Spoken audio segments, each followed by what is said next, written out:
professor Cristiano com a palavra. Eu estarei desligando aqui o meu microfone, minha tela, e aí eu vou estar acompanhando com vocês no chat, tá? Quem tiver pergunta e não quiser falar, pode escrever no chat também, que eu estarei depois anotando para perguntar para o professor, certo? Cristiano, fique à vontade aí. Tenha uma boa palestra. Tá, ok. Obrigado, Johnny. Boa noite, pessoal. Boa noite, alunos, professores. Prazer ser convidado aí pelo meu amigo, colega de estudo, Johnny. Ele falou aí que eu tenho mestrado, né? Estudei, né? Mas quem me ensinou muita coisa foi ele, entendeu? Tá ensinando vocês, já me ensinou muita coisa também. Então, ele pediu, né, se eu poderia falar alguma coisa sobre bike e matemática, né? As relações que existem entre matemática e a bicicleta, né, são muitas, né? Do nível que vocês quiserem. Tanto do nível do ensino básico até mesmo para pesquisas mais avançadas. As pesquisas, né, que envolvem matemática, física e engenharia em torno da bicicleta não param, né? Desde que se inventou bicicleta, no ano de 1900, né? Até a atualidade, a bicicleta vem sofrendo atualizações e influência da tecnologia. Aí a tecnologia, né, precisa da matemática para o seu desenvolvimento. A matemática é uma ferramenta muito importante, então. Então, assim, o que falar para o pessoal da... Johnny pediu para fazer a apresentação, né, que é falar um pouco de quais eram uns desafios notáveis, né, que eu já tive.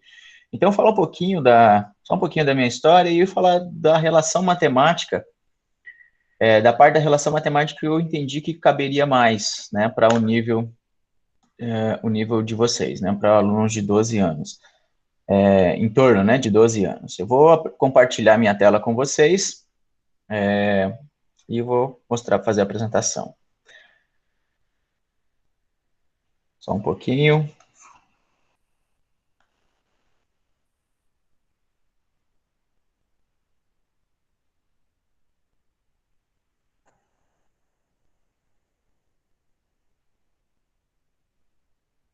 Um pouquinho, meu computador está travando.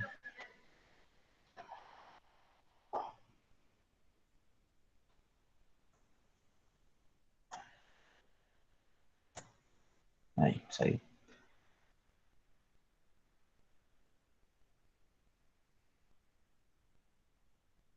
Meu computador está bem lento.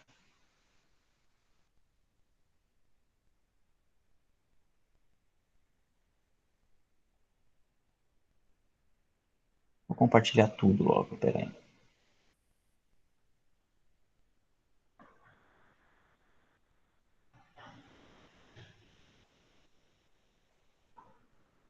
Lionel Messi acabou de entrar na live. Quem? Quem? A pessoa com o nome de Lionel Messi, que eu não sei quem que é. Lionel Messi. Putz, deve ser craque, hein? Tá bom, então, vocês devem estar visualizando a mesma coisa que eu. Relações matemáticas na bicicleta, né? Professor Cristiano. Então, o apresentador, né? Para que vocês fiquem mais contextualizados, eu nasci em Barra do Bugres também. Nasci no bairro Maracanã, exatamente no bairro Maracanã, na casa onde atualmente mora meu pai e minha mãe. Nasci com parteira mesmo, tá? Estudei aí nas escolas, né? Estudei nas escolas de Barra do Bugres, né? Durante a infância, na Assembleia de Deus, no Guiomar. Futuramente, eu estudei na Unemate.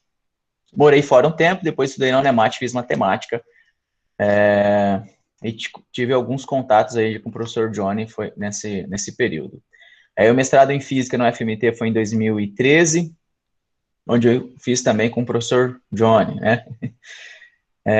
Foi na área de Física mesmo, né? Então, atualmente, eu sou professor na Unemate, né? Estou aqui no campus, estou na cidade de Sinop atualmente, mas já dei aula também em Barra do Bugres, dei aula na Colíder e em Colíder, né? Agora aqui.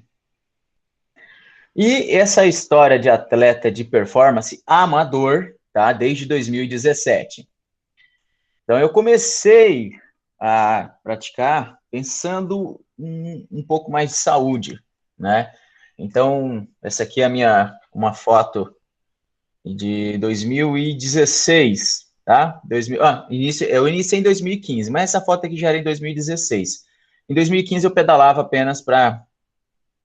não tinha ideia, não tinha a pretensão de participar em competição, tá? De 2016 em diante eu já tinha ideia de participar de competição. Então, essa primeira foto aqui é no município de Colíder, no município de Itaúba, e essa foto ao lado é no município de Barra do Bugres. Ó, tava lá no Trevo do Chumbo, passa em frente à Usinas Barralco, né, e vira à direita, é o que chamam lá de Trevo do Chumbo. Acho que depois da escola agrícola, né? Tá bom? Então, eu comecei pensando na saúde, tá? Então, depois de treinar pensando em saúde, né, depois que eu já superei essa fase e gostei, né, vi que gostava, então eu tinha um objetivo de subir no pódio numa competição, né, e parece que é um vício, né? Depois que você faz uma competição e participa de uma competição, né, e tem algum resultado ou uma superação pessoal, isso parece que motiva e acaba viciando algumas pessoas, esse é o meu caso, e parece que a gente está meio que dependente dessa adrenalina aí no sangue, né? Então eu não consigo, é muito difícil parar de competir, e as competições me motivam a manter uma rotina de treinamento, né? Uma rotina de treinamentos, uma alimentação tudo focada, pensando na competição, tá bom? Então, atualmente eu tenho uma vida de ciclista, amador, ainda não é profissional, porque o que diferencia um amador de um profissional é o tempo de dedicação diária. E atualmente eu tenho condições apenas de 2 horas, né, diária durante a semana, porque nós temos outras obrigações, né, como trabalho, né, cuidar da casa. E mesmo assim, mesmo com 2 horas, pelo menos em torno de 1 hora e meia, 2 horas diária, treino 6 dias na semana. A minha alimentação também é pensada no rendimento. Engana-se quem pensa que por praticar, pedalar 2 horas no dia, todos os dias, né, pode comer o que quiser, o quanto quiser. Isso não é verdade. Ao contrário, né?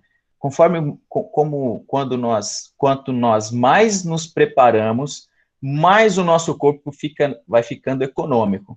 Como se fosse um carro que ficasse gastando cada vez menos gasolina para fazer os seus 10 quilômetros, né?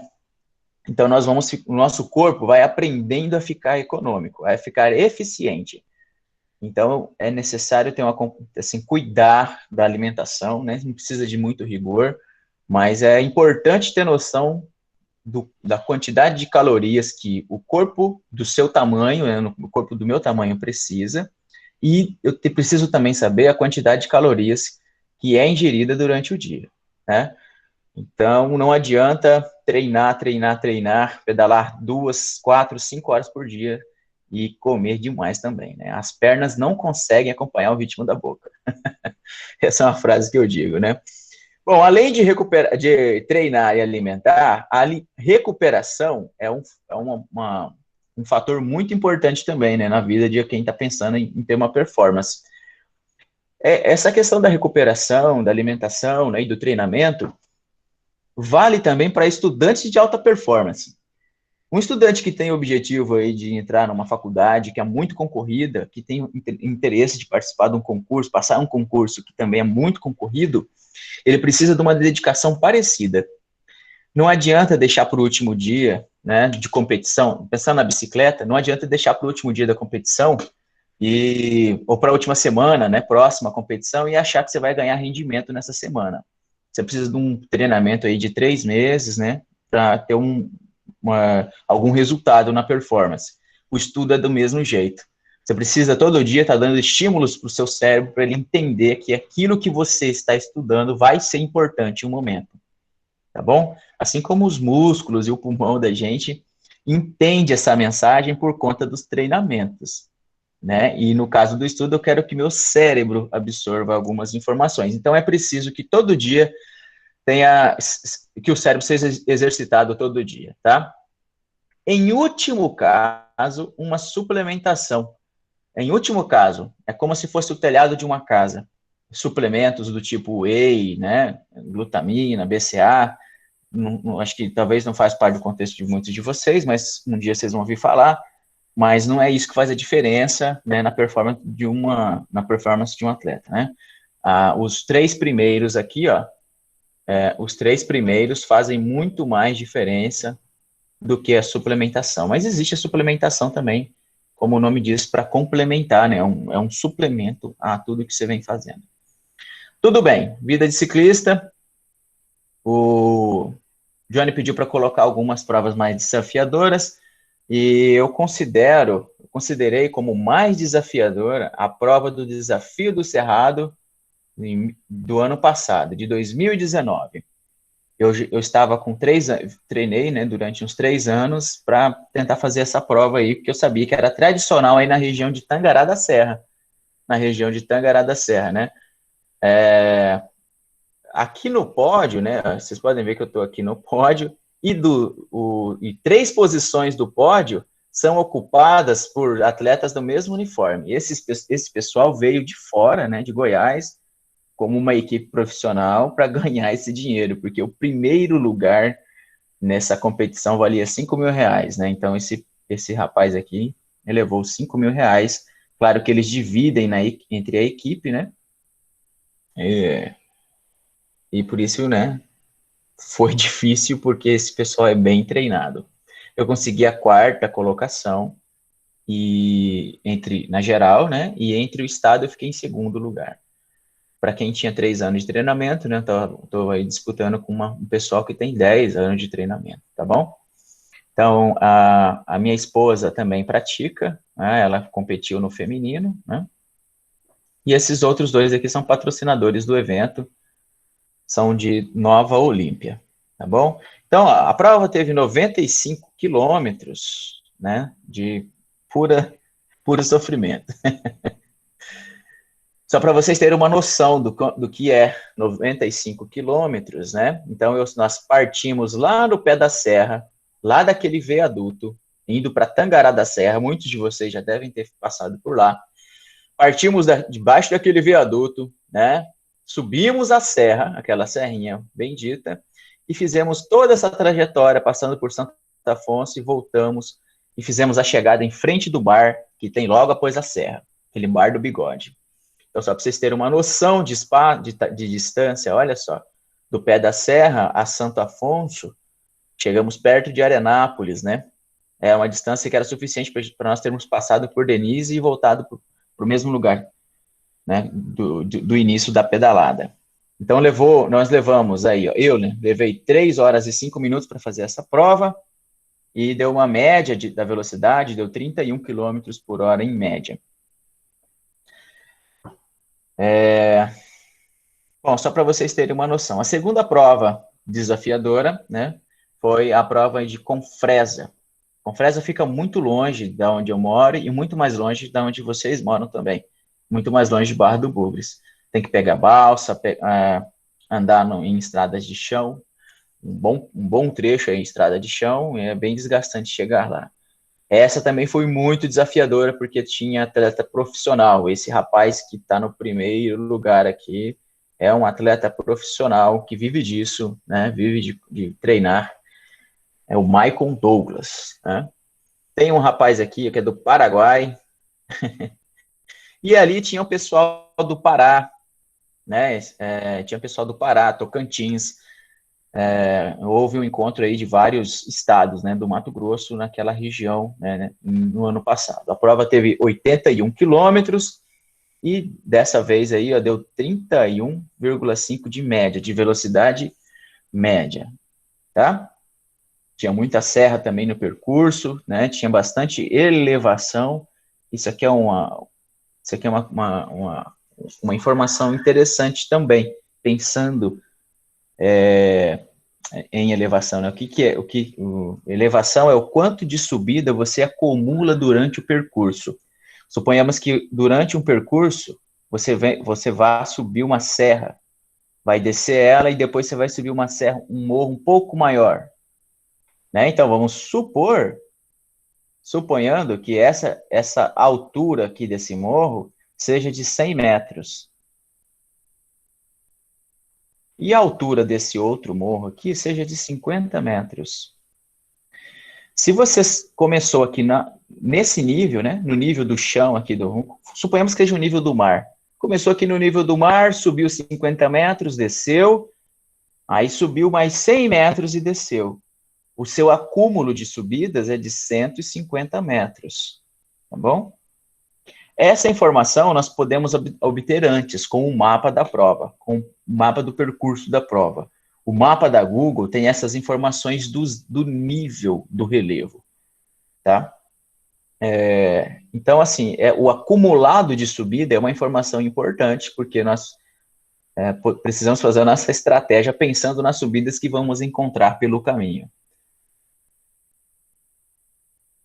Mais um desafio, né? Ele pediu 2, mas eu lembrei de um outro aqui que eu achei que foi o mais interessante, é que nós fizemos 500 quilômetros em 15 horas. Começamos a pedalar às 4 horas de um dia e fomos até às 9 e pouco do dia seguinte. No total, nós fizemos 500 e poucos quilômetros, aqui está a informação, né? E a média de velocidade foi de 33 km por hora.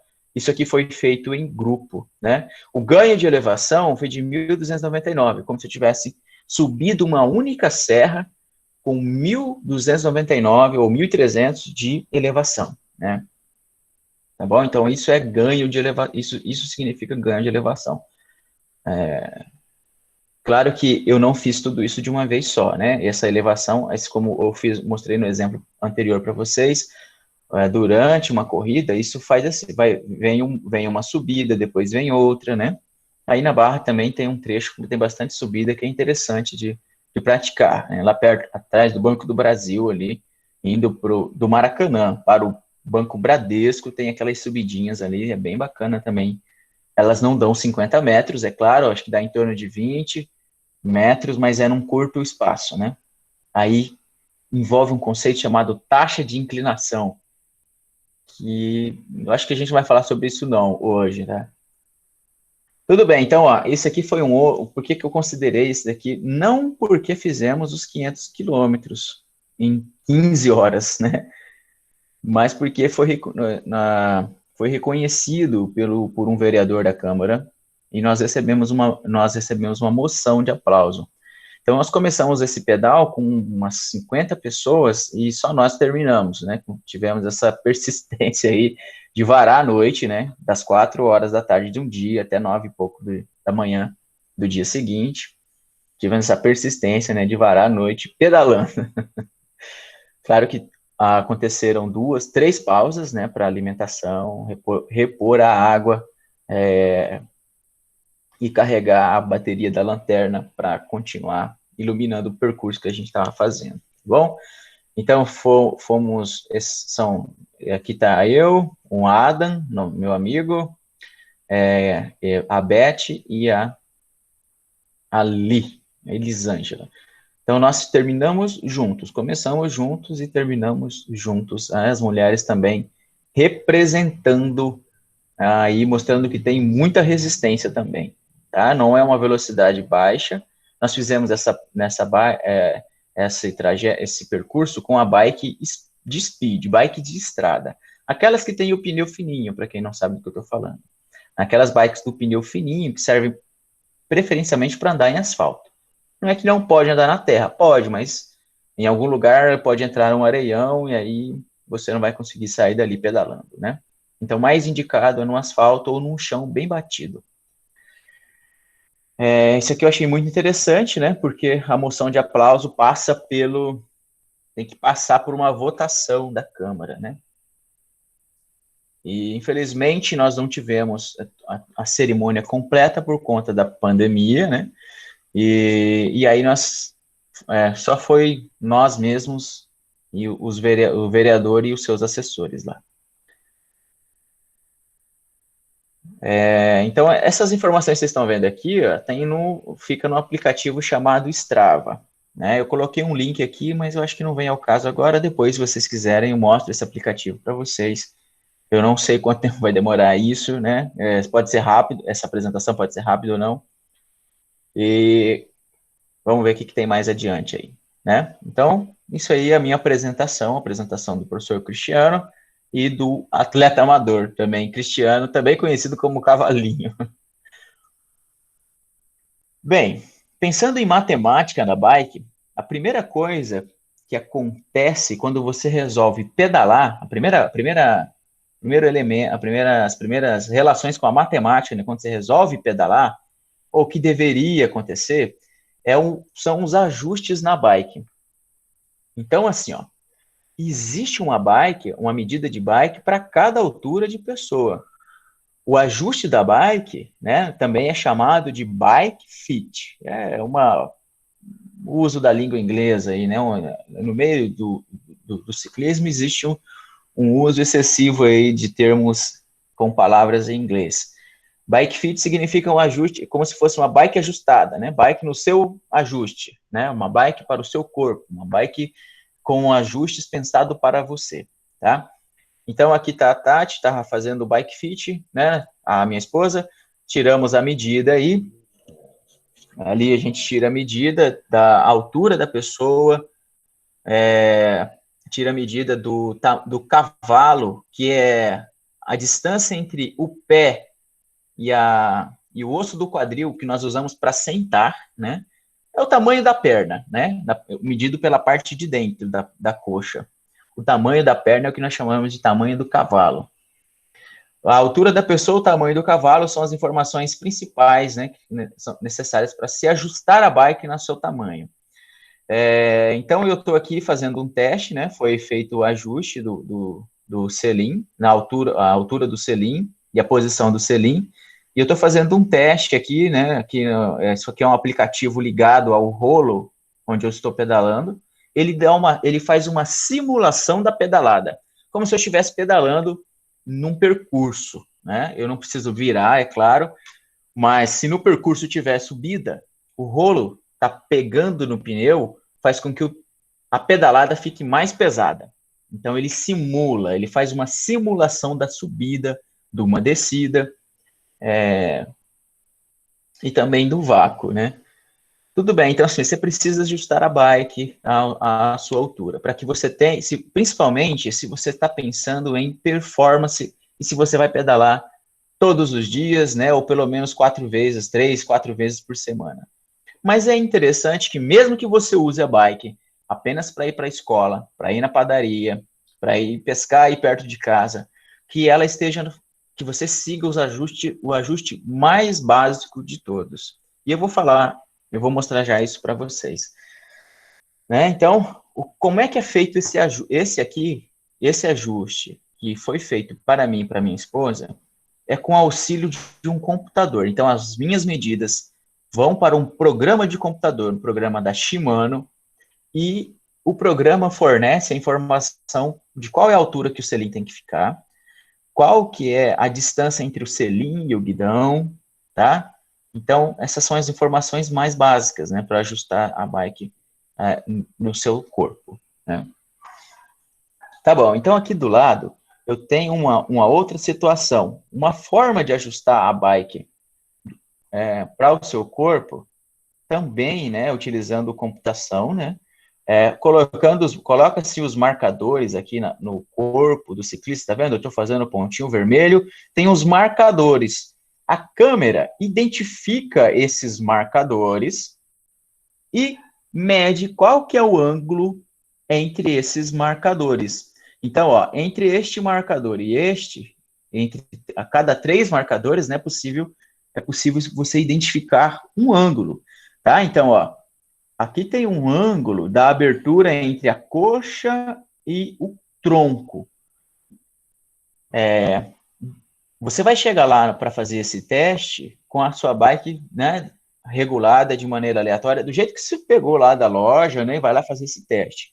O rapaz, o professor de educação física que vai fazer o bike fit em você, que vai ajustar a bike, coloca essas marcas, né, esses adesivos, esses marcadores no seu corpo, e o programa vai dizer se tem que subir o selim ou não para melhorar esse ângulo aqui da abertura entre a coxa e o tronco.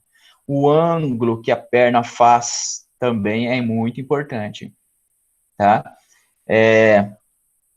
Tem mais uma angulação aqui, ó, que é entre o braço e o tronco. Aqui tem outro ângulo que é muito importante também, ó, que é entre o tronco e o braço da pessoa, tá bom? Então, você tem essa possibilidade de fazer o ajuste olhando a angulação, pensando na angulação. Tudo bem, mas tanto o programa da Shimano quanto esse programa que identifica esses marcadores no corpo não são muito acessíveis assim para todo mundo, né? Por uma questão de financeiro ou por uma questão de logística mesmo, né? Não é todo lugar que tem isso. Em Tangará tem. Mas assim, não é todo lugar que tem isso. Tipo, se você foi lá na Gazin, foi lá na Martiné, numa loja de eletrodoméstico, comprou uma bicicleta e quer fazer um ajuste para que você tenha um rendimento melhor ou para que você não se machuque pedalando. É isso mesmo, é possível se machucar pedalando sem cair. Eu sei que é uma moda no meio dos meninos, das meninas, às vezes, né, mais novos, que é deixar o selim bem baixinho, aquelas bikes rebaixadas. Isso faz com que o joelho trabalhe um pouco forçado. O joelho passa a trabalhar forçado e você pode ter algum dano no seu joelho futuramente, por conta de repetições em posição errada. Tá bom? Então, ó, qual que é o ajuste básico que você vai fazer na sua bicicleta? Você pegou a bicicleta da loja, qual que é o ajuste básico que você tem que fazer? Qual que é a altura do selim, se você não tem aqueles programas lá? Qual altura você deve deixar o selim? Bem, você vai fazer essa posição que a moça está fazendo aqui, ó, nessa bike. Vai deixar o pedal na posição mais baixa possível. O pedal, o pé de vela, vai ficar alinhado. O pé de vela tem que ficar alinhado com esse eixo da bike, né? Tem que ter esse alinhamento, o alinhamento mais baixo, onde ele alcança o nível mais baixo. Você apoia o calcanhar. Apoia-se o calcanhar e o calcanhar deve encostar de leve, bem levinho, tá bom? Se possível, só triscar ali no pedal. A perna da moça está totalmente esticada. Se você colocou e sua perna ficou encolhida, você tem que sair, erguer um pouquinho mais e subir na bike e fazer esse teste de novo. E ir ajustando até você encontrar o ponto correto. Quando você encontrar esse ponto correto, o ponto da altura correta, falta mais um ajuste, que é selim deslocado para frente ou para trás. Tem mais esse ajuste também. Para você determinar se o selim tem que ir mais para frente ou mais para trás, você vai utilizar um prumo. Sabe o prumo? Se você não tem um prumo, né, de pedreiro na sua casa, você pode ajustar, fazer com um peso qualquer amarrado a um barbante. A gravidade faz com que esse peso tenda ao centro da Terra, né? Então, vai fazer com que o barbante fique bastante esticado e a ponta do seu joelho tem que ficar alinhada com a parte frontal do pé, exatamente no osso do metatarso, naquela bolinha lá do dedão, lateral do dedão, tá bom? Na hora de medir a altura, nós usamos o calcanhar. Na hora de pedalar, nós usamos a parte frontal do pé. Tá bom? Então, ó, se o rapaz aqui tem que ir mais para frente ou mais para trás, quem vai determinar é esse prumo que está passando aqui, esse alinhamento. Tá? Esse alinhamento é que vai determinar. Se, por acaso, esse prumo estivesse dando um pouquinho para trás, sinal que ele deveria arrastar o banco dele para trás também, tá bom? Ele deveria arrastar o selim para frente, tá? Para o joelho dele trazer essa linha aqui, ó, mais para frente. Esse aí é um ajuste que todo mundo consegue fazer em casa, tá? Se vocês quiserem mais detalhes sobre isso, tem o vídeo desse rapaz aqui que explica muito bem como fazer isso também. Um último ajuste que todo mundo pode fazer em casa é o nível do selim. O selim deve estar no nível, exatamente no nível. nem caído para frente, nem empinado, né? Nem caído, não é com o bico caído e nem empinado. O selim tem que ficar no nível, tá bom? Então são ajustes básicos, né? E tem um fundamento por detrás desse ajuste, principalmente nesse do selim, esse deslocamento do selim para trás ou para frente, tem um fundamento básico sobre isso, tá? Que é o torque. Então, só um pouquinho, só um pouquinho. Pessoal, tá todo mundo conseguindo visualizar a apresentação? Eu estou riscando a tela, vocês veem? Tá, quem não estiver conseguindo visualizar, vocês clicam lá em... Vai ter Cristiano e vai ter apresentando. Aí vocês clicam no nome dele que vai aparecer a apresentação, certo? Assim, ó, lá em pessoas, tá? Tem Cristiano Miranda e tem Cristiano Miranda apresentação. Tá? Para quem não está conseguindo visualizar, que tem um aluno que não está conseguindo. Tinha um que não estava vendo? Só um? Isso, só um. Tá? Beleza, Alexandre. Desculpa aí de interromper. Não, tranquilo. Se qualquer coisa assim, Johnny, pode falar, tá? Beleza. Tá bom, ó. Então, o ajuste na bike, principalmente na altura do selim. Eu não vou falar de mesa. Aqui vocês estão vendo, aqui tem um avanço aqui, ó, da bicicleta. Isso aqui é a mesa. A mesa não está tão relacionada com não está tão relacionada com lesão no joelho quanto o ajuste da altura e do deslocamento do selim. Então, ó, você viu que nós medimos a altura do selim e determinamos o deslocamento, se ele vai mais para trás ou mais para frente, né? Então, isso é para melhorar a pedalada. Também existe o ajuste da mesa. Quanto mais alta essa mesa estiver, mais confortável é para o ciclista. Ele vai pedalar mais sentadão. Aí ele fica mais confortável, tá? Eu estou pensando aqui no momento da pedalada, não na posição do tronco necessariamente. Isso daí tem ajuste para isso também e vai do objetivo do ciclista. Se ele só quer uma bike para passear, ele pode ficar mais sentadão. Se ele quer performance, quer competir, ele tem que ficar com o tronco um pouco mais inclinado, tá? Beleza. O que isso tem a ver com o torque? Bem, o torque é um elemento físico, né? Um ente físico, que não sei se vocês já passaram por isso, mas ele é um elemento físico que está relacionado com a força, com a alavanca, né? Do tipo assim, ó. Aqui vocês têm, tá vendo essa ilustração aqui, ó, né? De uma porca num parafuso, e aí essa porca, ó, se você vai nesse sentido, a porca sobe. Se você vai no outro sentido, caminha no outro sentido, a porca desce, né? Ela aperta mais. Tá bom? Então, o torque é essa força representada por esse vetor aí verde, né? Mas tudo bem. Para ficar fácil de entender é o seguinte. Imagina que a pessoa quer girar uma manivela de um poço, né? Para ficar cada vez mais fácil de girar essa manivela, é interessante que a manivela seja mais longa. Então, o torque é o resultante da força aplicada na manivela multiplicado pelo comprimento da manivela. Então, ó, não sei se todos vocês já viram isso, mas algum de vocês pode já ter visto. Imagina que nós temos aqui, ó, um saril de poço, então uma manivela qualquer, e aqui, ó, e aí você quer girar essa manivela. Quanto maior for essa manivela, esse braço da manivela, mais fácil será girar, menos força será necessário aplicar para girar esse cilindro, né? Esse cilindro, tá? Então a força é aplicada aqui na extremidade da manivela, né? E aí você quer girar, né? Você aplica a força e ele gira o cilindro todo, tá bom?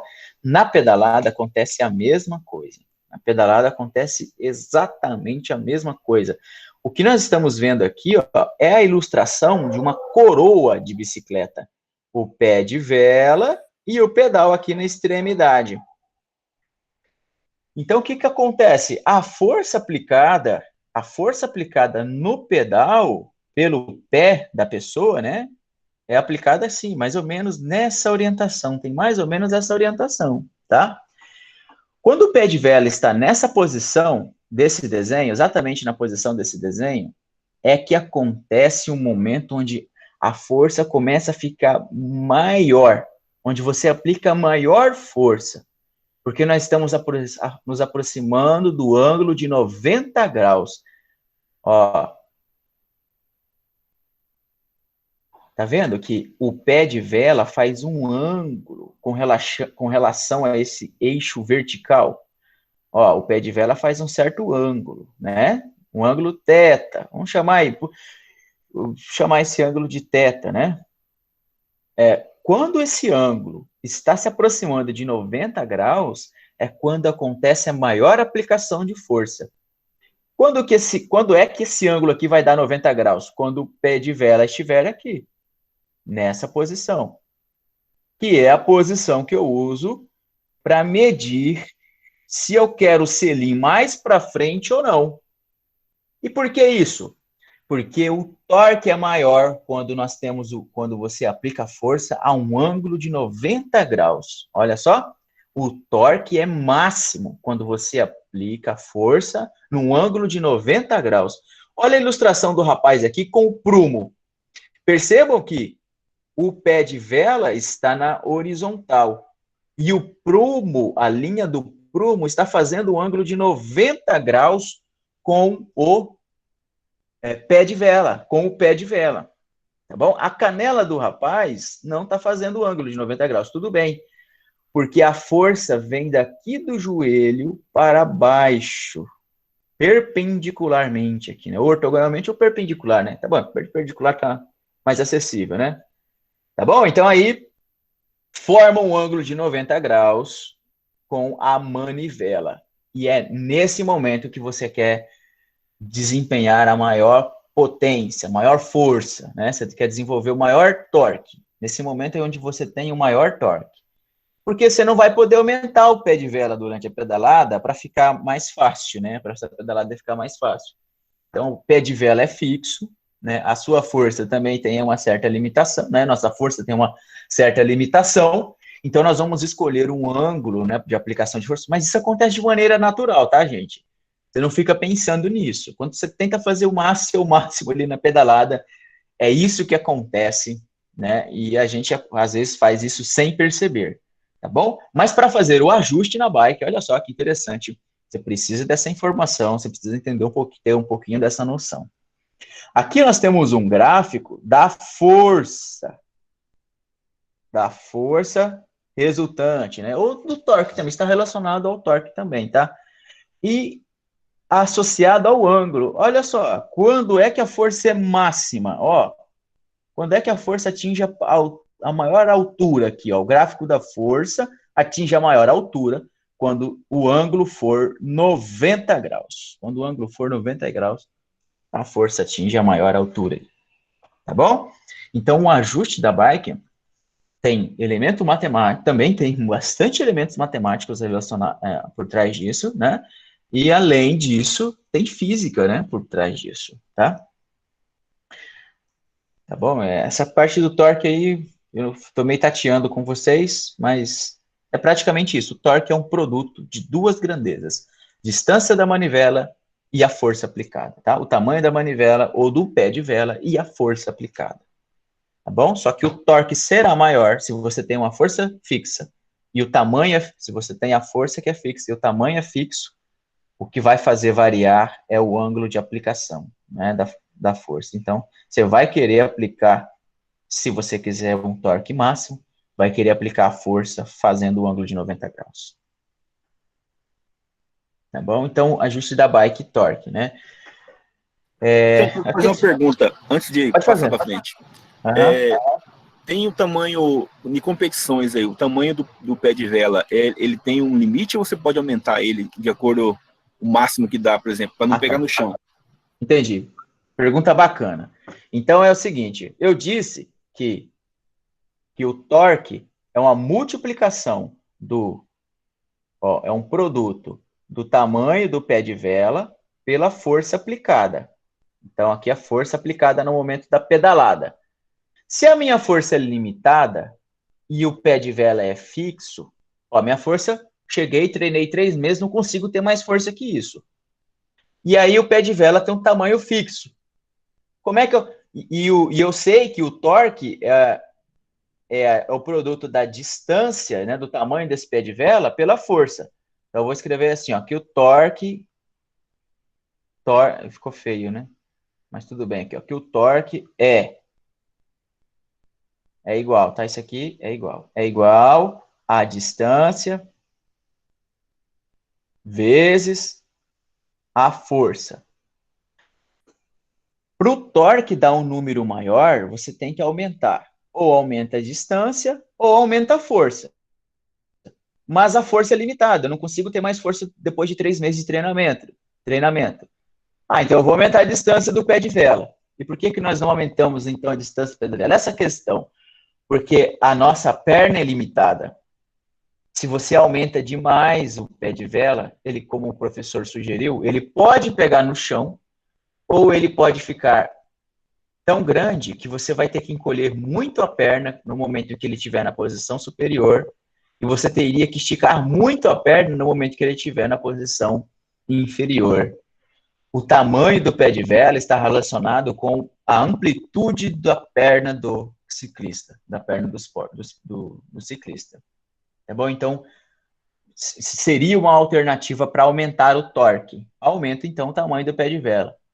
Mas você está limitado também às suas características físicas, né? Então, isso aí não é possível. Existe um pé de vela mais adequado para cada altura de ciclista, pensando aí na amplitude da pedalada, né? Para você não encolher muito o joelho na parte superior da pedalada e não esticar muito também a perna, tá? Pensando nisso, um ciclista mais alto ele tem uma certa vantagem, ou não? Bom, legal. Isso era uma coisa que eu queria colocar também, pensei em colocar, mas achei que ficaria um pouco complicada. O professor sugeriu, então, que um ciclista mais alto vai ter um pé de vela maior. Só que a consequência de ser mais alto é ter mais massa corporal. Tá bom? Então, o que nós temos que levar em conta no desempenho de um ciclista é a relação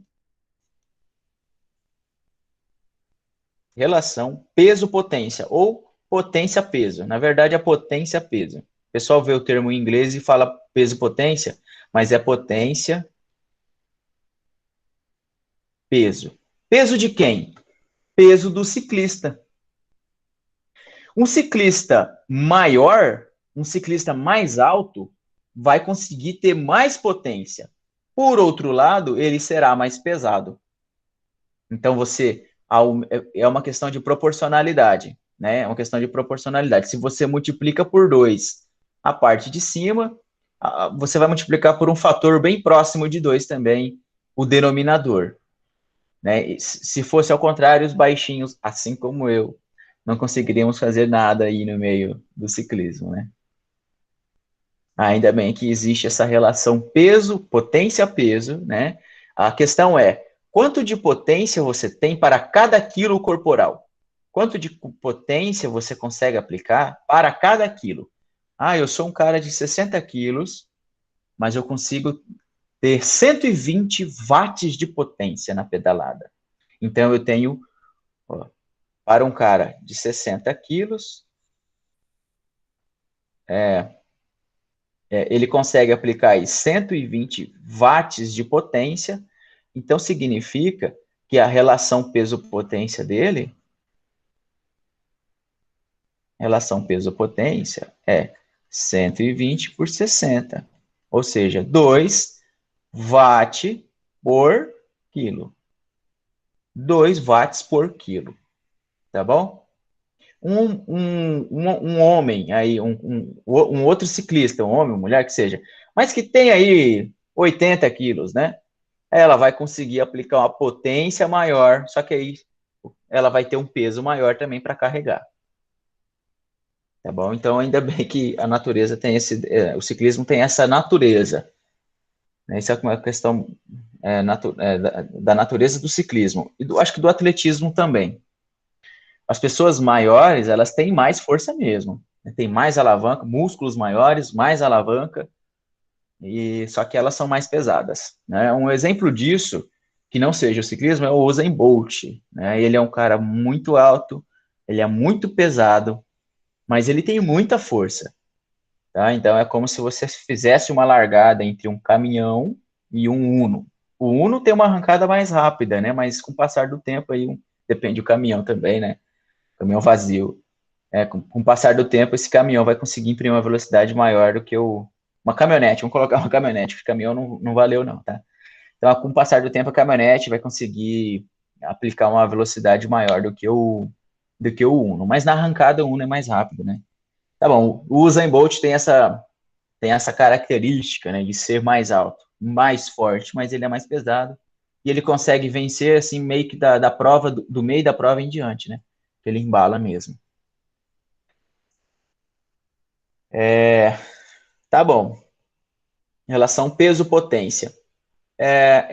Relação. Esse nome relação, pessoal, é quando nós estamos nos referindo a uma fração. Quando você fala assim, ó, relação potência-peso, é uma fração. Relação custo-benefício. Relação custo-benefício.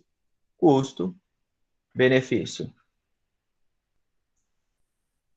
É um exemplo de relação também. Quando você vai comprar alguma coisa, você quer saber se o benefício é tão grande quanto o custo. Porque se o benefício... eu acho que isso aqui também está invertido, né? Eu acho que o certo é benefício dividido por custo, né? Porque se o benefício for grande, se o custo for muito grande, o benefício tem que ser grande também, né? Então, não adianta você ter alguma coisa com custo muito alto e pouco benefício. Toda vez que essa relação for muito grande, dá um resultado muito grande, é desvantajoso, né? Tá bom? Então, relação. E nós vamos analisar a relação da bike também, tá? A relação da coroa e quando você fala de relação, né, da bike, você está se referindo à relação entre coroa e cogs e catraca. Vamos falar catraca porque eu acho que é comum para todo mundo, né? Então, a relação entre coroa e catraca, tá? Aqui só tinha uma ilustração do momento em que nós tendemos a aplicar mais força na pedalada, tá bom? Então, ó, a partir dos 90 graus aí, nós temos a tendência natural de aplicar mais força na bike. Quanto maior essa setinha aqui, maior a força de aplicação, tá? Então, acontece aqui em torno aqui dos 90 graus, tá bom? Mas isso é a força aplicada, não o torque, tá bom? Não é a otimização do torque. Para obter esses dados aqui, né, o pesquisador coloca um medidor de força lá no pedal. Tem pedal eletrônico que mede a força aplicada, tá? Então, é assim que foi medido para conseguir esses vetores. Tudo bem, para frente. Relação da bike. A relação da bike Monarch, por exemplo, essa que eu trouxe primeiro, né? Numa bike Monarch, nós temos uma relação única, onde esse primeiro elemento aqui é uma coroa, e isso daqui é uma catraca. Nas bikes mais atuais, não é catraca, tá? É um que nós chamamos de cassete. É o elemento que nós chamamos de cassete. Não existe catraca nessas bikes mais atuais, tá bom? Mas o que é mais acessível para a gente, que todo mundo já viu, é uma bike com uma velocidade única. Aí, nesse caso, é necessária catraca. Qual que é a diferença da catraca e do cob? É que a catraca tem embutida nela travas, ranhuras no seu interior, que faz com que ela gire num sentido e no outro não. Num sentido ela gira livre e no outro ela trava. Aqui dentro tem um monte de ranhuras e umas paletinhas pegando na parede dentada. Tá bom? Então aqui tem assim, ó, umas ranhuras assim.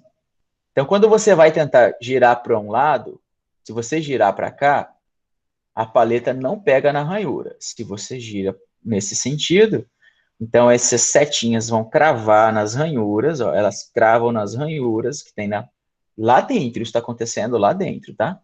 E aí faz com que ela rode inteira, né? Quando você para de pedalar, ela faz aquele barulhinho que é das paletinhas pegando nas ranhuras, né? Infelizmente eu não coloquei um desenho desse aqui, né? Agora que eu pensei nisso, mas tudo bem. Coroa e catraca, tá? E corrente, né? Tá bom? Corrente. Então, a relação, apesar de quando você, popularmente, você fala, vou trocar a relação da bike, você está se referindo ao grupo, né? Ao grupo de componentes da bike, né? A relação é um quociente também entre a coroa e o cog da bike, tá bom? Se tratando da bike Monarch, aquela Monarch Aro 26, barra circular, aquela famosa barra circular, ela vem com uma coroa de 46 dentes. 46 dentes. E a catraca dela tem 20 dentes. Isso é o que ela tem comumente, tá bom? O que ela tem comumente. O que vai ser interessante para nós daqui por diante, que é uma continha que a gente vai fazer junto, é calcular a relação para cada conjunto da bike. Então, para uma bike Monarch que só tem uma marcha, a relação é única, né? Ó, a relação entre coroa e catraca é 46. Para este caso, né? 46 dividido por 20. Relação entre coroa e catraca. 46 dividido por 20 dá 2. Se fosse 23, 46 dividido por 2 seria 23. Mas como é por 20, ó, 2,3. Certo? 2,3. O que isso significa? Significa que a catraca cabe na coroa 2,3 vezes. Então, na coroa tem duas catracas, pensando nos dentes, né? Tem duas catracas mais 0,3. Tá bom? Pensando no número de dentes. Claro que 0,3 dentes não é possível nesse caso, né? Mas isso se refere a um espaço, sim, né? A uma distância ali na circunferência da catraca. Tá bom? Então, essa 46 dentes, 20 dentes, a relação é 2,3. Ora, se a catraca cabe 2,3 vezes na coroa, significa que uma volta na coroa, se você pegar aqui a coroa e girar ela uma vez, essa catraca vai girar quantas vezes? Vai girar 2,3 vezes. Tá bom? Então, para cada volta na coroa, a catraca gira 2,3 vezes. Como consequência disso, a roda também gira 2,3 vezes, porque a catraca está presa na roda, né? Tá legal? Então, para cada pedalada, 2,3 vezes. Isso é uma relação também, né? Aqui nós temos um exemplo, né? Coloquei isso aqui de modo separado. Ó. Se nós tivéssemos uma situação, uma bike, onde a coroa é do mesmo tamanho da catraca, perceba que aqui está recebendo o nome de cog, né? É um termo em inglês também, mas os cogs são utilizados no cassete. Lá no cassete não é catraca. A parte da catraca faz parte do cubo, né? Mas se vocês tiverem dúvida, eu mostro outras fotos para vocês.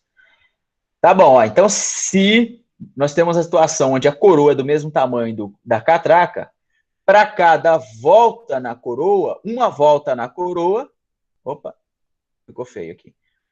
Uma volta na coroa representa uma volta no cassete, uma volta no cog.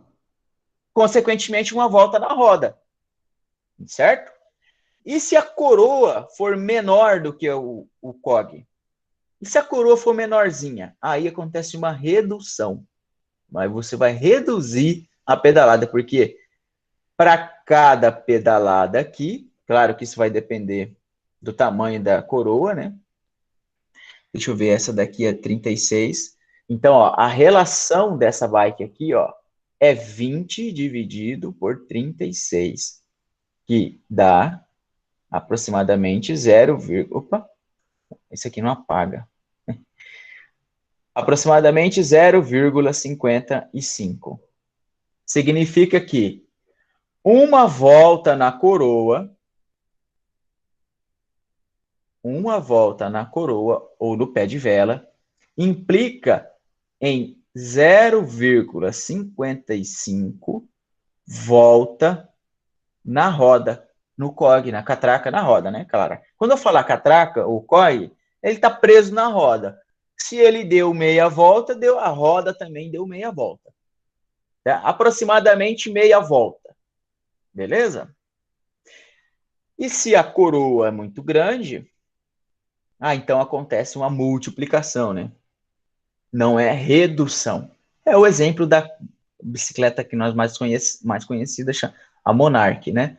Uma velocidade só, né?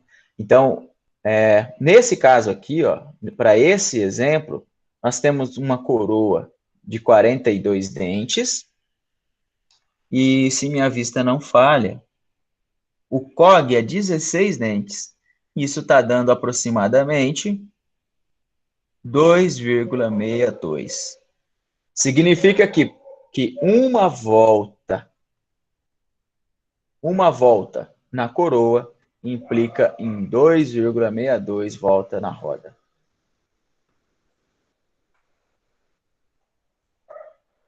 Tá bom? Voltas na roda.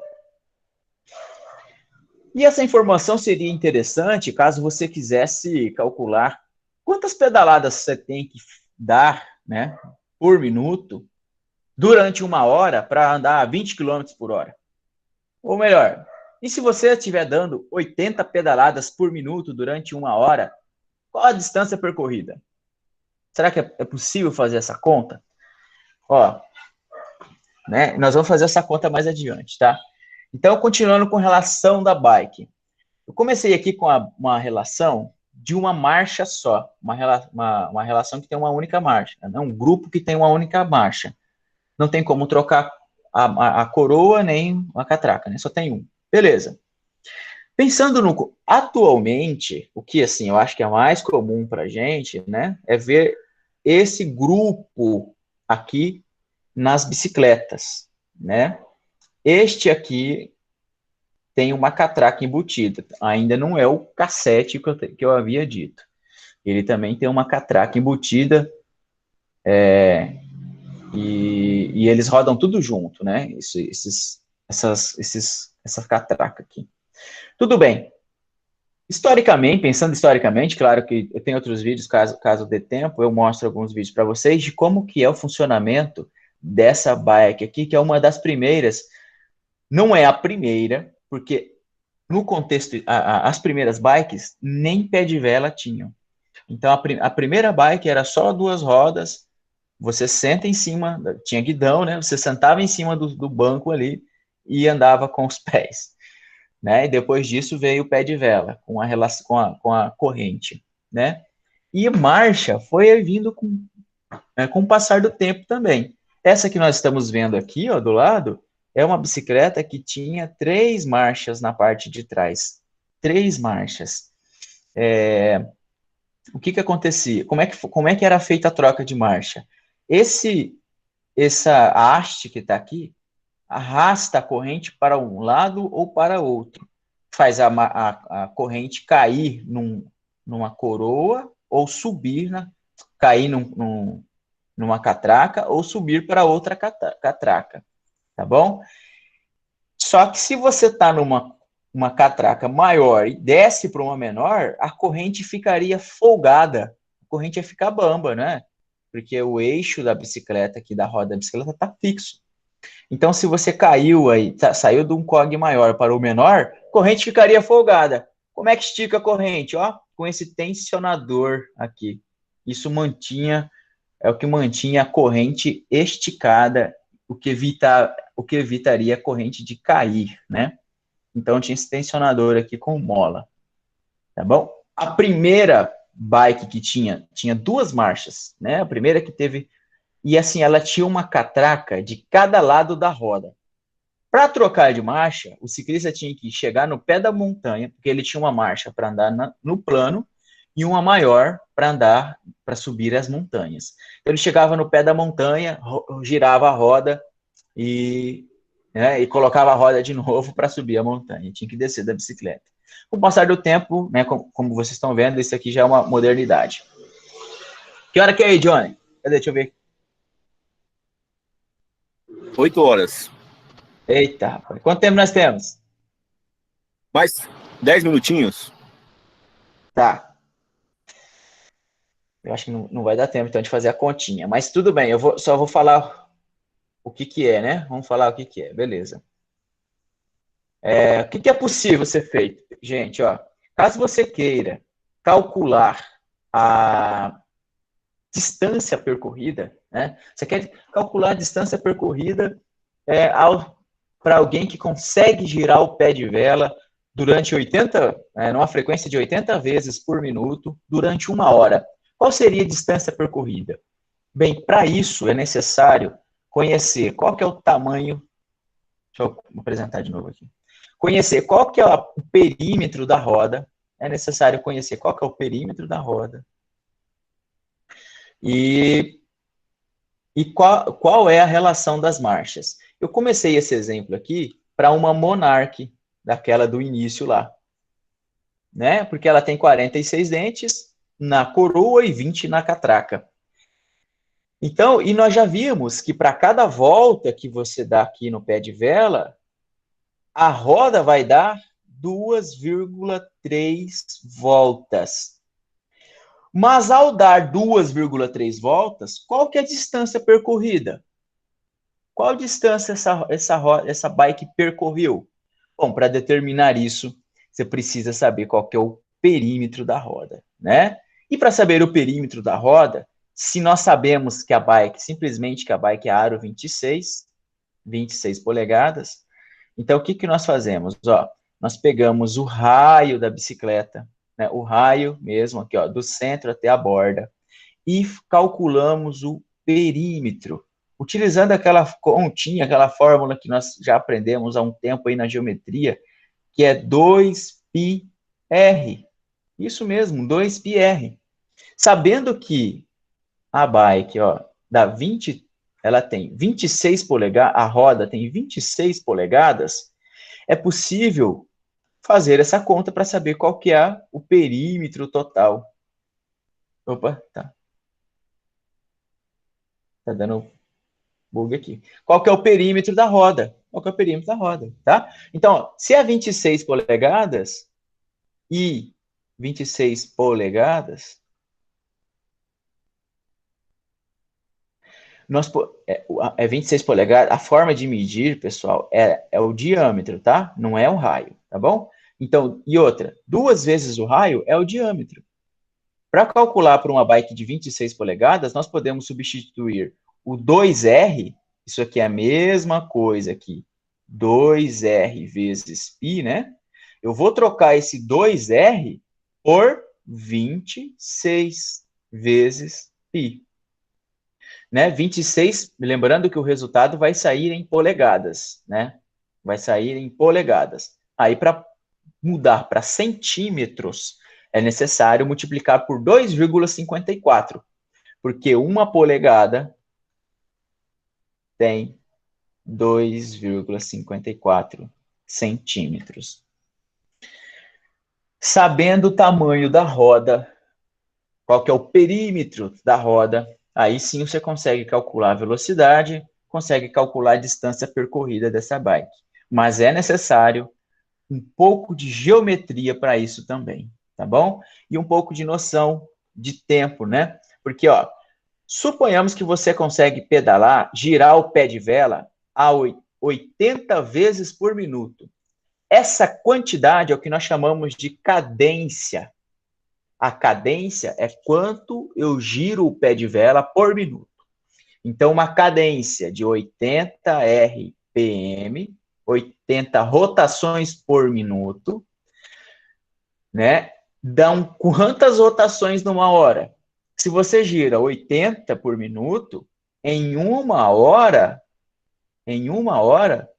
você tem, em uma hora, vou escrever certo aqui, né? Em uma hora temos 80 vezes 60 rotações por minuto. Então, são 80 que você faz por minuto, como é uma hora, né? Vezes 60. Rotações por minuto, não. 80 rotações. Não é mais por minuto, né? É o número de rotações em uma hora.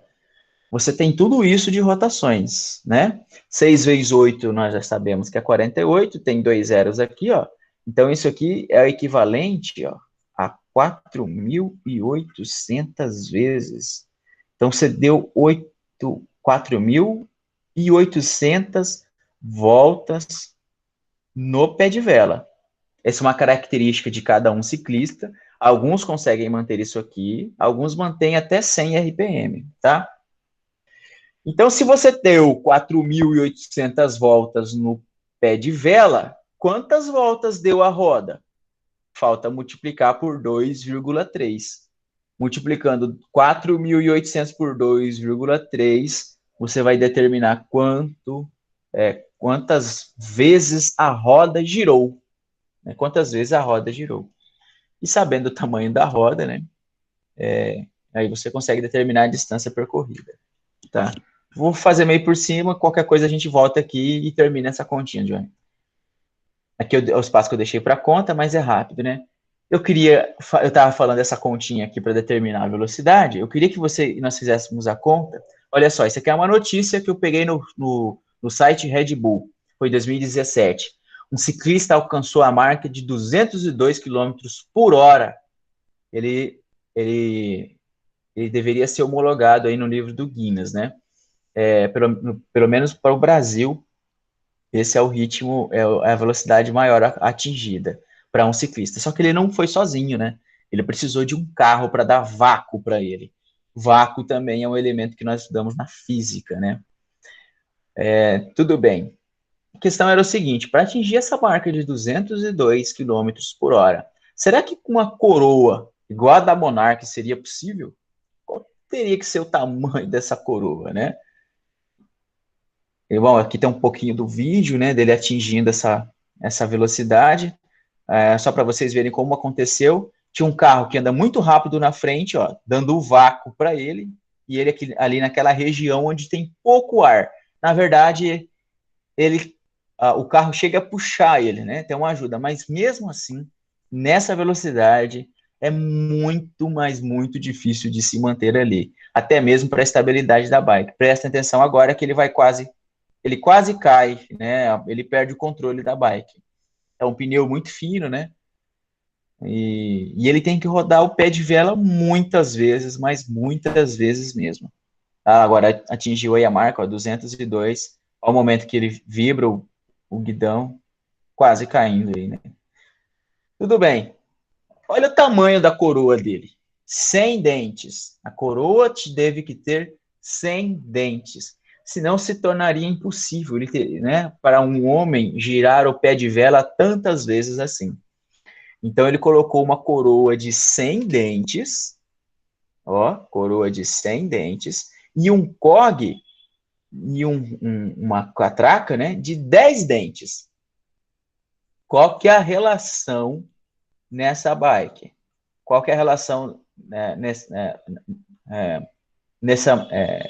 nessa configuração de bike aí, né? Então, é 100 dividido por 10, e isso dá 10. Significa que para cada volta que ele dava no pé de vela, a roda dava 10 voltas. 10 voltas. Não fizemos a conta lá, mas o perímetro de uma roda dessa dá 2,3 metros, aproximadamente. 2,7, 2,10 metros, né? Então dá 2,1 metro, aproximadamente, tá? Então, suponhamos que ela tenha esse comprimento e ela deu 10 voltas, qual que é a distância percorrida? Ó, o perímetro da roda é 2,1 metro. O perímetro dela é 2,1 metro. Girou 10 vezes,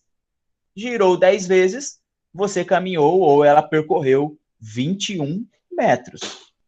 Então, para cada pedalada, 21 metros para conta. Tá bom? Isso não é velocidade, né? Isso é deslocamento. Para determinar a velocidade, eu precisava analisar quanto disso ele faz em 1 hora, pelo menos, né? Velocidade é a relação entre distância e tempo. Cristiano, tinha uma pergunta justamente nesse sentido do Pedro Henrique, que ele perguntou bem assim, ó.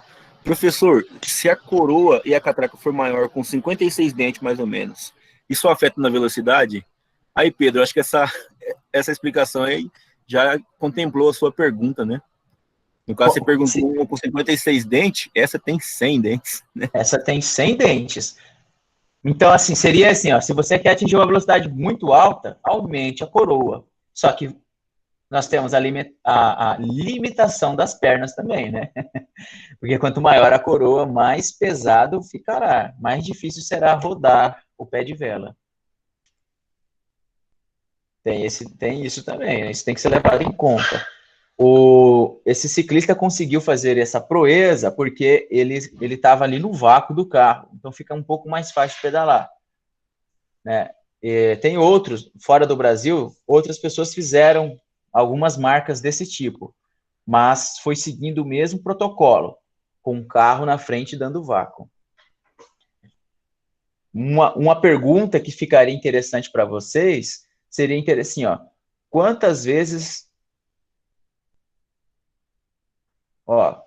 quantas pedaladas para atingir 202 km por hora?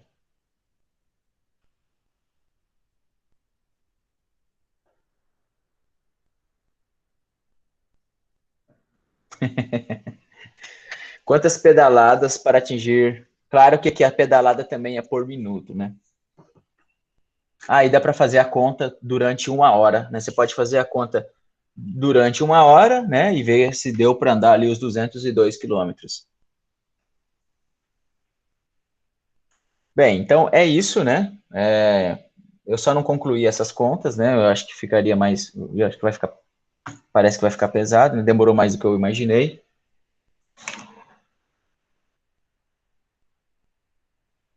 Beleza, Johnny? Você dá tempo de mostrar o vídeo da bike histórica aqui ou não? Isso, pode mostrar, tá? Tá beleza. Pode mostrar, né, pessoal? Então pode tá, mostrar ó. aí. Eu coloquei aqui um pouco de evolução, né, dessa transmissão, só para vocês verem. Uma coisa que é bastante interessante, que a gente, principalmente nós que somos muito novos, né? Não temos, pegamos as coisas todas prontas, aí não temos noção de como que foi, como que aconteceu, né? E nem sempre foi assim, né? Então, ó, isso aqui é a primeiro bike com transmissão. Olha lá, ela tinha 4 marchas. Ó, esses dentes que nós estamos vendo aqui é porque o eixo da bike vai vir mais para frente, vai para trás ou mais para frente, né? Por que isso? Para deixar a corrente um pouquinho maior, né? Então, se você quer sair dessa catraca aqui, ó, que é maior, quer vir para uma catraca que é menor, a corrente ficaria bamba. Então, quando você faz a troca da marcha, a corrente vai ficar bamba. Aí você vai girar esse eixo para fazer com que o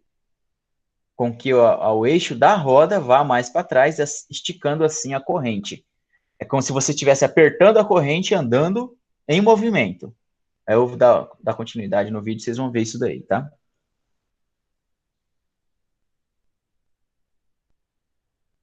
Olha lá, a corrente tá bamba. Troca a marcha.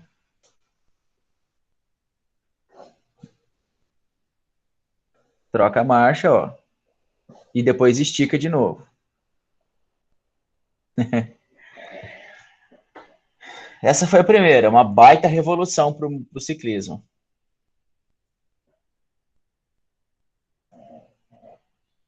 E essa é aquela que eu mostrei inicialmente, né, a figura que nós vimos inicialmente. É um pouquinho mais... Soluciona aquele problema de manter a corrente esticada, né? Teve bastante engenharia por trás disso, foi uma baita revolução também. Esse cara era ciclista e engenheiro e desenvolveu essa bike aí na época. Atualmente você fala assim, nossa, que geringonça, né? Mas para o momento da época foi uma baita revolução. Olha lá. Então, ó, a parte do esticador é bastante interessante. Bom, é isso, pessoal. Qualquer coisa, qualquer dúvida que vocês tiverem, Johnny, se vocês quiserem fazer aquelas contas, né, aquela sugestão de contas lá sobre o número de voltas, a distância percorrida, a velocidade, para cada número de pedaladas, né? Ou se tem qualquer outro tipo de dúvida aí. Beleza, Alexandre. Nós temos algumas dúvidas aqui já para responder. Pode parar o compartilhamento? Mantém aqui. Pode, se você achar melhor. Tá tranquilo. Qualquer Só coisa, você volta. Tá, Você volta. beleza, só para não poluir aí. Beleza. Primeiro eu queria agradecer, Cristiano, pela palestra. Acho que eu já queria deixar um convite aí para um próximo, tá? Já vou adiantando aí, tá? Gostei muito dessa abordagem de matemática com aplicação, né? Eu tenho a primeira pergunta aqui, que é do Gustavo. Ele perguntou assim, professor, eu tenho uma pergunta. O tamanho da bicicleta... Eu não ouvi. Ele perguntou assim, se o tamanho da bicicleta, se ela for grande, afeta na velocidade? Eu acho que não sei, Gustavo, seria o tamanho da roda da bicicleta?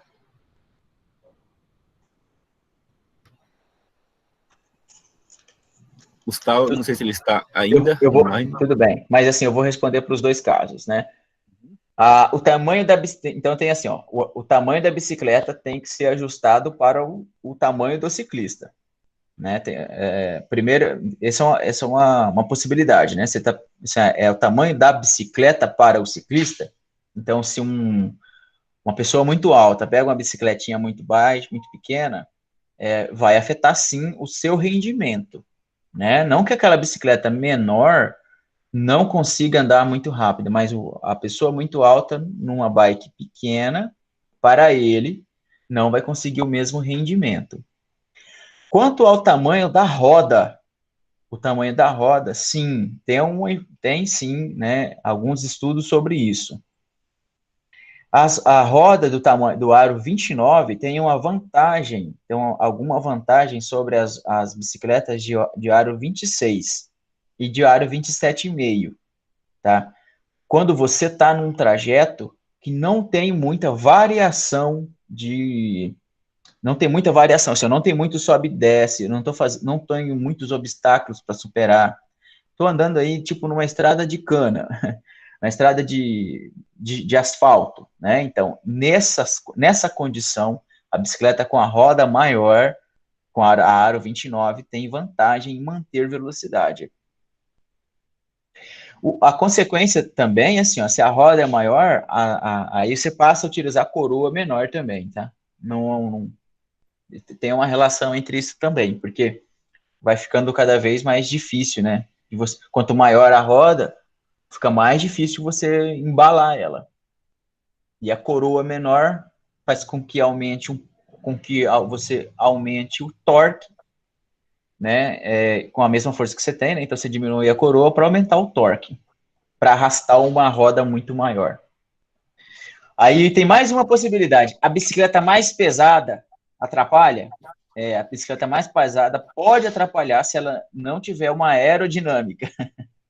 Aí ela pode atrapalhar também. Só que ela vai atrapalhar mais na subida, porque tem aquela força-peso, aquela componente da força-peso que manda para trás. Quanto maior o peso da bike, mais forte é a força puxando a bike para trás, caso ela seja pesada na subida. No plano, a influência do peso da bike é pouco. É muito pouco. Tem uma outra pergunta aqui. Pediu para você falar um pouco sobre a bicicleta Collie. Ela sempre quis ter uma. Eu acho que se ela é uma bicicleta boa, se não é. O que você acha da bicicleta Collie? O que eu acho da Eu acho que é uma bicicleta bicicleta Collie? que é acessível aqui, aqui na Não, cidade, né? sim. Não, eu entendo. Então, assim, ó, sabe aquela relação custo-benefício? Então, você precisa analisar qual que é o benefício esperado por você na bike. Para mim, como eu vou competir, a bicicleta Collie não me atende. Então, ela não me beneficia, porque eu penso em competição. Eu quero tirar o máximo de rendimento, eu preciso de uma bike que tenha um peso razoável e consiga superar obstáculos, né? Consiga superar obstáculos. Eu estou pensando em mim. Se você é uma pessoa que vai fazer um passeio, vai pedalar pensando em saúde apenas, né? Para você queimar umas calorias, se manter em movimento, ou para ir no mercado, ir na escola, né? Ir na padaria, a bike Collie vai te atender sim, né? Tá bom? E uma coisa assim que as pessoas acabam confundindo, né? Elas vão lá na loja e o vendedor fala assim, não, as peças são Shimano. Não é porque é Shimano que as peças são de ponta, né? A Shimano tem várias linhas de equipamentos. Tem equipamentos das bikes que vende na Gazin, tem equipamento de bike que só vende em loja especializada em bike. Tá bom? Não é porque é Shimano que você bote bater o martelo e fala assim, não, essa aqui é melhor do que aquela, porque essa aqui é Shimano. É só um adendo só, tá? Mas a Collie não só a Collie, mas qualquer bicicleta. Pode ser uma barra circular. Se a sua cidade não tem muita subida, ou uma bike de cestinha, né? Se a sua cidade não tem muita subida, você não precisa de mais de uma marcha, né? Mais do que uma marcha, né? Aí sim, se você vai fazer uma pedal na zona rural, né? Nessas estradas aí da cana, e vai pegar subida, aí sim você vai variar o terreno, aí você precisa de mais marchas para enfrentar situações diferentes. Só para ficar claro que não existe, assim, é como se assim, a qualidade depende do que você precisa, tá bom? Então, às vezes uma bike, por exemplo, eu não consigo usar, eu queria uma bike para ir no mercado, eu não tenho ainda. Eu não posso ir com a minha no mercado. Na minha bike não tem qualidade para ir no mercado, apesar de ser uma bike de carbono de competição. Mas para ir no mercado ela não atende, porque eu não consigo trazer as compras nela e eu não consigo cadear ela lá no mercado. Né? Toda vez que eu saio com ela, é uma preocupação de alguém pegar, porque não tem como cadear. Se você cadear a roda, o cara leva a roda da frente, o cara leva a roda de trás. Se você cadeia o quadro, o pessoal leva as rodas. Se você cadear a roda, o pessoal leva o banco, leva os pedais. Qualquer coisa ali é 200, né, reais, então, entendeu? Por mais que uma bike de competição, ela não tem qualidade para ir no mercado. Para mim, né? Pessoal, agora eu vou perguntar. Alguém tem alguma pergunta para o professor Cristiano? Podem fazer a pergunta, tá? Fique à vontade. A Conceição quer fazer uma pergunta. Pode fazer a Conceição. A Lara também perguntou. Ô, Lara professor, é o Rian, ô, né? Fica à professor, vontade. Oi, Ah, eu? eu ixi, tenho tem uma bastante pergunta pergunta. aqui. A bicicleta, ela pode ter uma variedade de tamanho para a pessoa andar? Tipo, o tamanho dela tem um certo tamanho para cada pessoa andar? Tipo, uma pessoa que quer perder peso, uma pessoa que só quer perder caloria, ou uma pessoa que quer passear, tem variedade? O tamanho dela? Ó,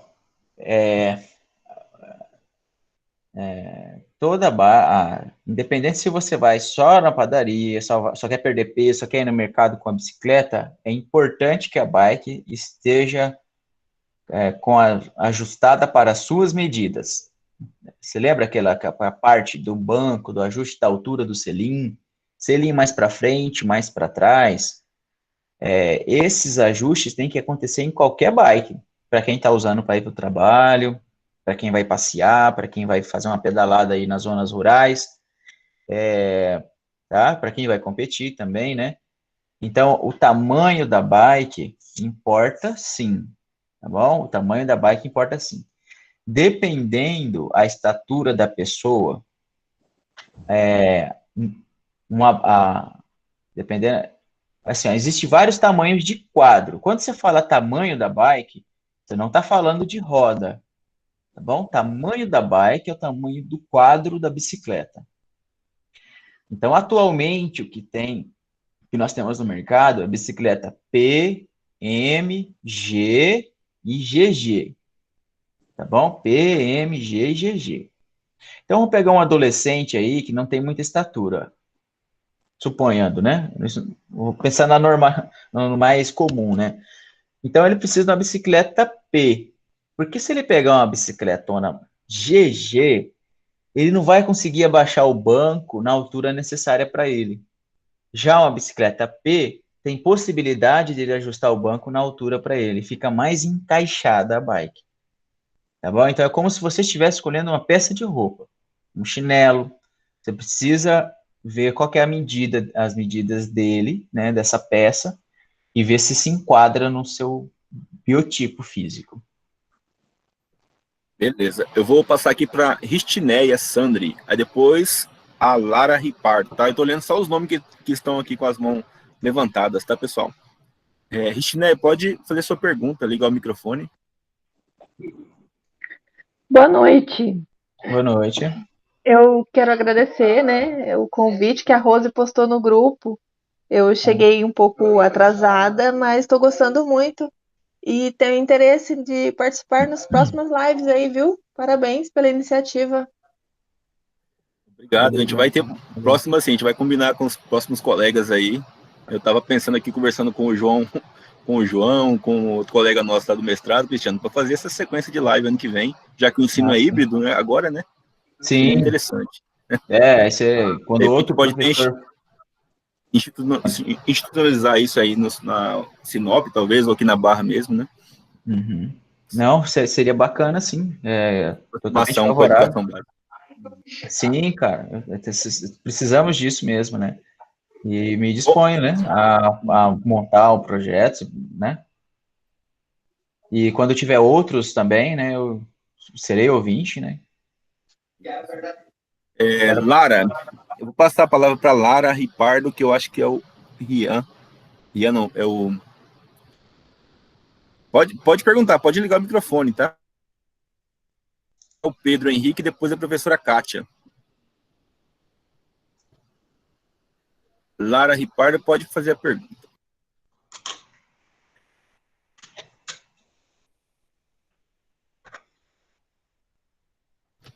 Seu microfone está desligado, talvez não está conseguindo falar.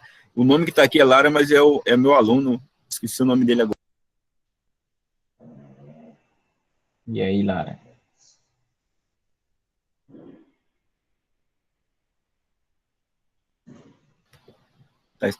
Tá usando o telefone da mãe. Enzo Sandri. Isso, Enzo Sandri. O Enzo, pode falar, tá? Pode ligar o microfone. Ainda não, não sai, ainda não, vamos tirar uma foto depois oficial aqui, tá, pessoal? É possível, então? É possível. Vou passar a palavra para o Pedro, tá? Depois o Enzo pode escrever ali a pergunta. Pedro, pode fazer a pergunta. Ô, professor, por que o tamanho do pneu interfere na velocidade da bicicleta? Bacana. Você fala, então, tamanho do pneu ou tamanho da roda? Tamanho do pneu, largura, tamanho da... Largura do pneu. Tá. Então é o seguinte, ó. Você tem uma bike que é aro 29, né? Eu estou compartilhando na tela aqui, eu vou colocar uma coisa para vocês, só para vocês ficarem vendo aí. Você tem uma bike que é aro 29, então... E você estava com um pneu um pouco mais estreito. Aí, de repente, você vai para um terreno que precisa... que é mais acidentado, e você precisa colocar um pneu mais largo. Consequentemente, esse pneu mais largo se tornará mais pesado. A velocidade vai ser mais difícil de ser desenvolvida. Porque, além de... Ó, não é só um fator, né? São pelo menos 2 fatores que eu vejo agora. Um pneu mais largo tem mais atrito com o ar, né? E ele pega como se ele pegasse mais vento. Ele é menos aerodinâmico. Ele tem mais atrito com o chão também. Ele agarra mais no chão, o que impede você desenvolver uma velocidade maior. E, além disso, o fato de ser mais largo faz com que, obrigatoriamente, ele tenha que ser mais pesado, né? Porque como é que você vai criar largura no pneu sem colocar mais massa de borracha nele, né? Então, é um pneu mais pesado. Então, por isso que são pelo menos esses 3 fatores aí, ó. Atrito com o chão, com o solo, atrito com o ar e nessa ordem de relevância, tá? Primeiro atrito com o chão, depois atrito com o ar e peso. Peso ali brigando com atrito com o ar. Mas primeiramente por causa do atrito com o chão. Até o barulho muda. Então, na física vocês vão estudar isso.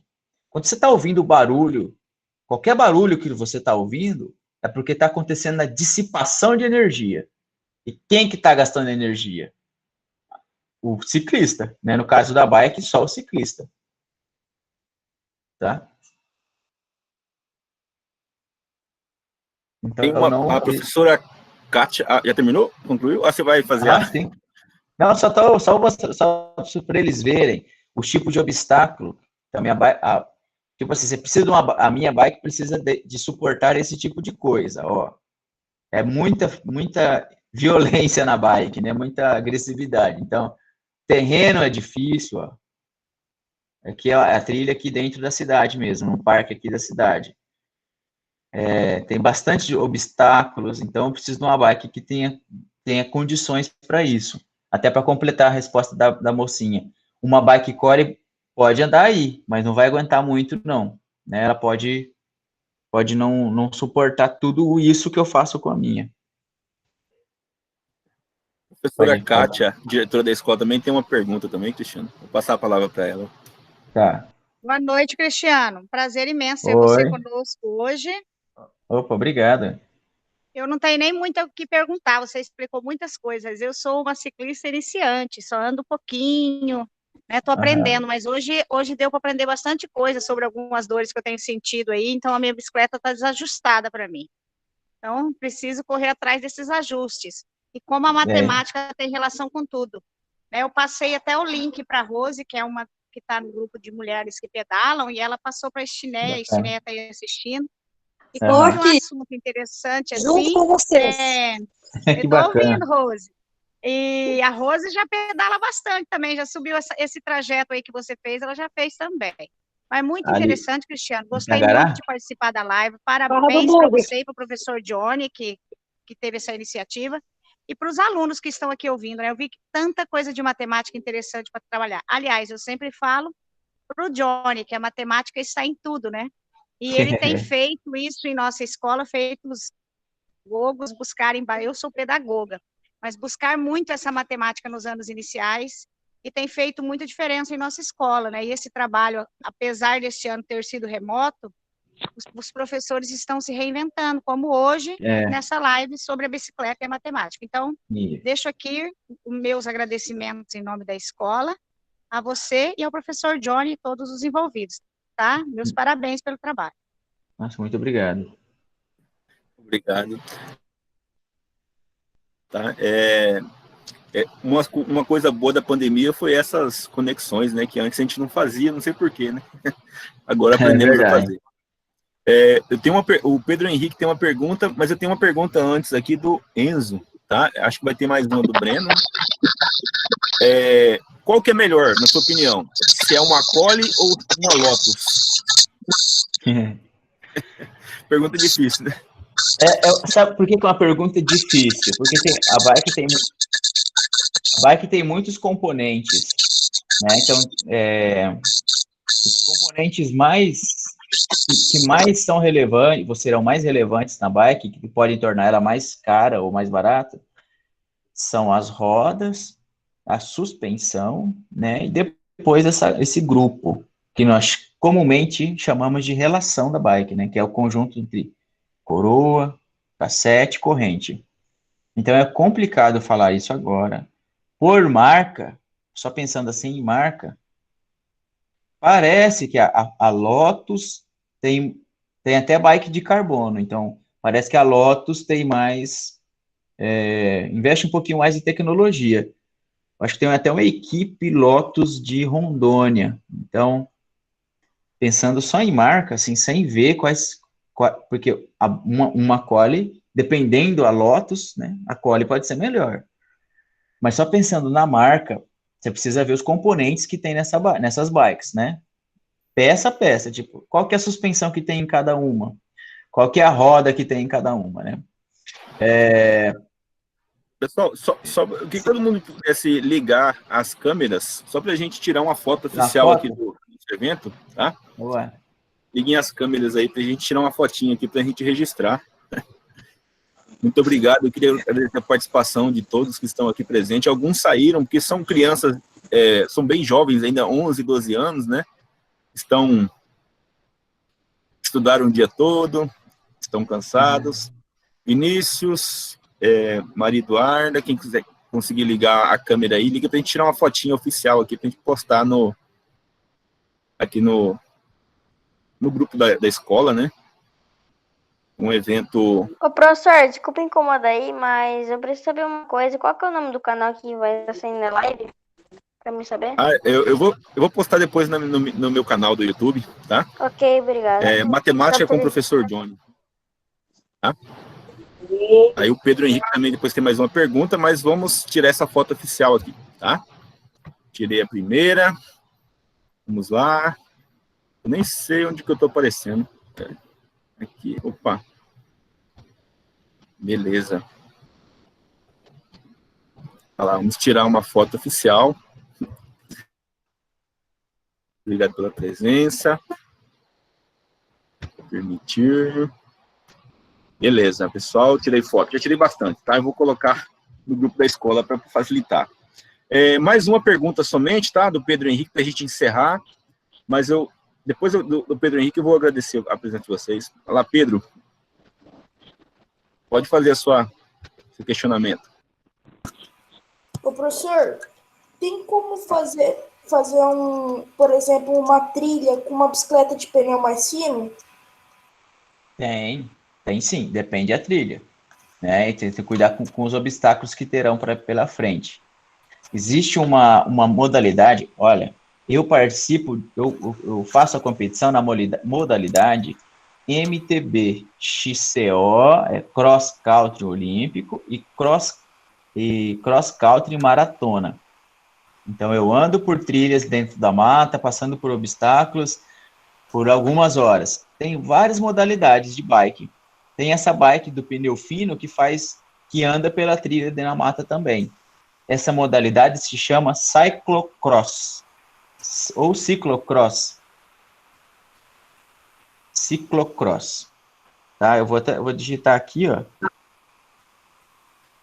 Tá, vou colocar ali. Essa é uma modalidade bem bacana. Bem bacana mesmo. Tá? Então, tem como fazer, sim, com pneu mais fino, tá? Até um trajeto mais difícil ou não? Ou melhor, o pneu mais grosso? Então, vai depender do solo, né? Se o solo for muito acidentado, muitas pedras, quanto mais largo o pneu, mais confortável você vai se sentir. Tá bom? Então, as larguras do pneu variam muito, assim, né? Dos pneus de bike de estrada. Então, ó, podem ser fininhos, né? E podem ser bem largos. Espera aí um pouquinho. Vocês estão me vendo aí? Deixa eu pegar uma roda aqui. Vocês verem. Beleza, pessoal. Eu acho que nos próximos eventos a gente vai trazer mais. Eu tenho bastante colegas aí do mestrado também que tem muita coisa para contribuir nessa aprendizagem de matemática misturado com coisas que não são tão comuns de se trabalhar na sala de aula, né? Eu acho que a gente vai pensar aí no ano que vem de ter pelo menos uma por mês ou a cada 2 meses, né? Final de bimestre. Aí os pais, os colegas da escola vêm participar, tá? Sejam todos bem-vindos. Isso aqui, ó, é um pneu de bike de estrada. Pneu bem fininho. Ele é bem fininho. Ele tem 25 milímetros de largura. Esse aqui, ó, opa, é o pneu desse que eu estou usando ali na bike naquele vídeo. Ele tem 2.1. Ele tem 2.1 polegada de largura, tá bom? Então, ó, quanto mais largo o pneu, maior o contato com o chão, mais resistência com o chão também, né? Vai ter que fazer mais força para andar, só que você vai sentir mais estabilidade. Então, ó, a comparação entre eles, ó. Né? O mais largo te dá mais estabilidade, mais conforto, mais segurança. Mas ele te exige um pouquinho mais de energia também. Vai depender muito de onde você vai. Em questão do equilíbrio, o pneu vai mudar a questão do equilíbrio da pessoa? Ou depende da pessoa? Então, depende do terreno, né? Num terreno, andando no asfalto, tanto faz o pneu largo ou outro, se não vai atrapalhar em nada o seu equilíbrio, não. Tá bom? Desde que você se mantenha uma boa velocidade, né? E também tem gravidade nisso daí, ó. Tem física nisso aí também, tá? A roda tá sempre caindo, viu? Por isso que você nunca cai pro lado, porque ela já tá caindo para frente. Verdade. Aí mais uma aluna, ex-aluna, Lorena, muito bem-vinda, Lorena. Pedro Henrique, mais uma pergunta, e já vamos encerrar, né, pessoal, que estamos chegando em 15 para as 9, né? Eu sei que tem muita curiosidade, muita coisa a perguntar, mas a gente precisa encerrar só para aula, né? Continua tendo menos aula, eu também tenho aula. Pedro, pode fazer sua pergunta para finalizar. O aro da bicicleta interfere na velocidade? O aro? Dependendo. Sim, interfere sim. Existem vários tipos de aro. Infelizmente, o meu está na mecânica, mas tem aros de todos, né, de várias larguras. Tem aro que você visa o conforto. Da mesma forma que eu te mostrei um pneu mais largo e mais estreito, o aro pode ser tem a mesma ideia. Um aro mais largo vai fazer com que o pneu se abra mais e tenha mais contato com o chão. Mas ele vai ser menos aerodinâmico. Ele vai ter mais arrasto no ar. Né? O aro mais fino faz com que o pneu feche um pouco mais, só que ele é mais aero. Tudo vai depender do que você pretende fazer. Né?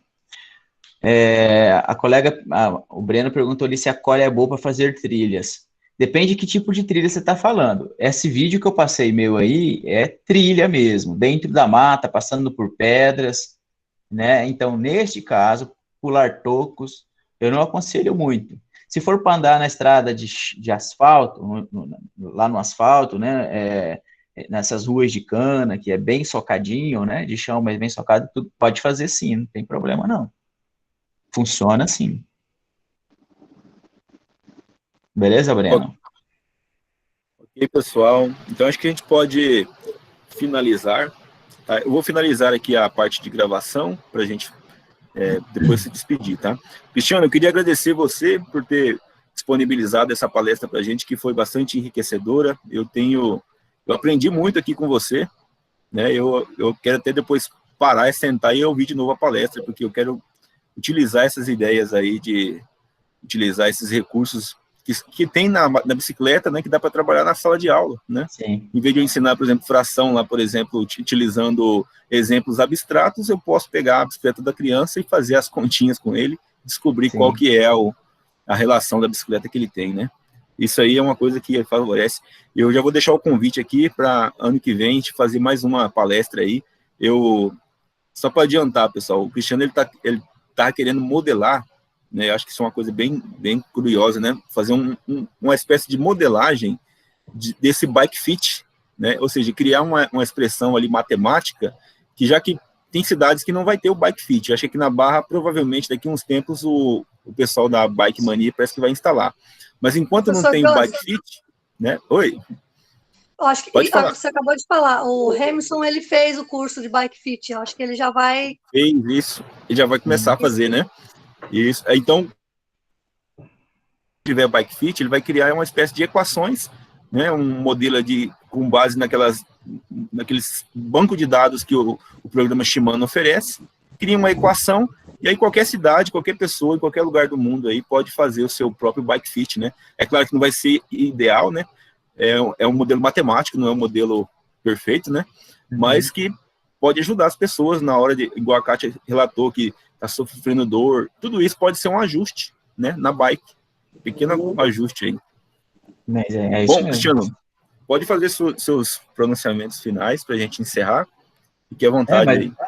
Mais uma vez agradecer o convite aí, Johnny, obrigado, e se tiver qualquer coisa que eu puder contribuir, né, nas próximas palestras, né, quero ser ouvinte também, você pode mandar aí o convite, quero estar presente, participar com vocês aí, tá bom? Muito obrigado a todos que estavam presentes aí, tá?